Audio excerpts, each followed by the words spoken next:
एक बार 4 मॉन्क्स ने 2 सप्ताह तक बिना कुछ बोले चुपचाप ध्यान करने का निश्चय किया। उन्होंने अपने इस अभ्यास के प्रतीक के रूप में एक मोमबत्ती जलाई, जो कि उन्हें हर वक्त यह याद दिलाते रहे कि उन्हें बिना कुछ बोले बस ध्यान करना है।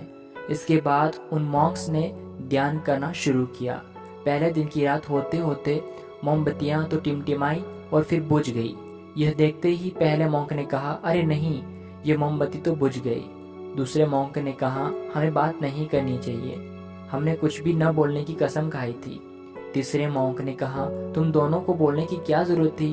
चौथा मॉन्क हंसा और बोला, हा हा हा, मैं अकेला हूँ जिसने बात नहीं की।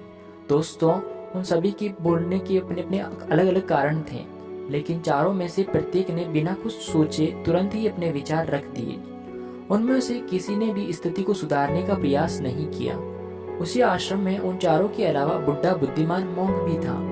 वह बिना कुछ बोले और उनकी तरफ ध्यान दिए बिना ही चुपचाप ध्यान करता रहा। इस तरह से उस बुद्धिमान मॉन्क ने अपनी बिना एक शब्द बोले उन चारों को ही उनकी गलती का एहसास करा दिया, जो कि वो चारों बोल कर भी नहीं कर पाए।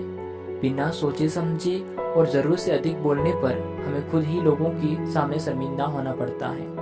एक समझदार व्यक्ति कभी भी बिना मांगे किसी को सलाह नहीं देता, क्योंकि वह जानता है कि बिना मांगे दी गई सलाह का कोई मतलब नहीं होता और न ही सामने वाला उस सलाह को मानता है।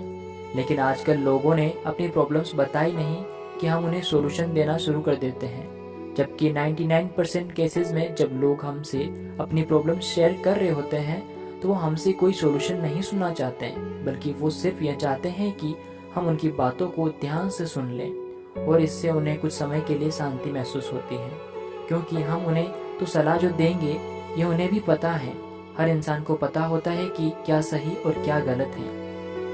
इसलिए जब अगली बार हमसे कोई अपनी प्रॉब्लम शेयर करे तो हम बस उसकी बातों को ध्यान से सुने, उसे सलाह देना ना शुरू कर दें जब तक कि उसने मांगी ना हो, क्योंकि सामने वाला इंसान बस हमसे इतना ही चाहता है कि हम उसकी बातों को ध्यान से सुने और समझें। ये बात तो आप लोगों ने भी सुनी होगी, हम जितना कम बोलते हैं उतने ही समझदार होते जाते हैं, और इसका उल्टा भी उतना ही सही है। जो जितना बुद्धिमान होगा वो उतना ही कम बोलेगा। धन्यवाद।